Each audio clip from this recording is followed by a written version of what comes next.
Nos queremos animar a todas as mulleres na medida das súas capacidades a secundar todas estas diversas folgas ao redor da cuestión da muller e tamén a participar a toda a cidadanía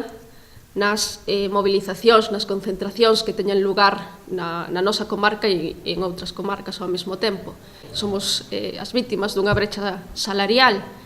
moi comentada recentemente e, ademais diso, do teito de cristal e da precarización e da feminización da pobreza,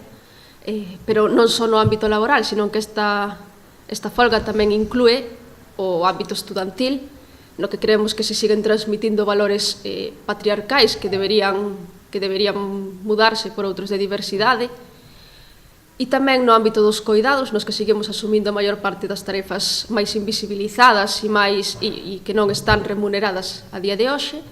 E, por último, tamén no ámbito do consumo, non? Precisamente un escrito presentado por esta formación no Concello permitiu o cambio da sesión plenaria con carácter ordinario, prevista como é habitual para os xoves, trasladándose a mañá mércores. Foi un éxito para a nosa organización que o Concello de Boiro, a pesar en moitas ocasións que non ten atendido demandas moi xustas no ámbito da igualdade entre home e muller, neste caso, pois tivera en conta a demanda que por parte desta organización lle trasladamos ao Concello.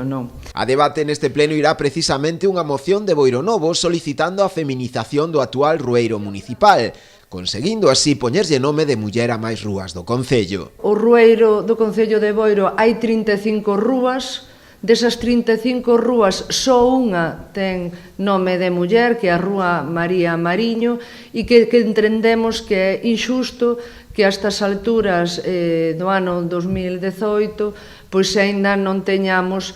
máis recoñecementos femininos no noso Concello.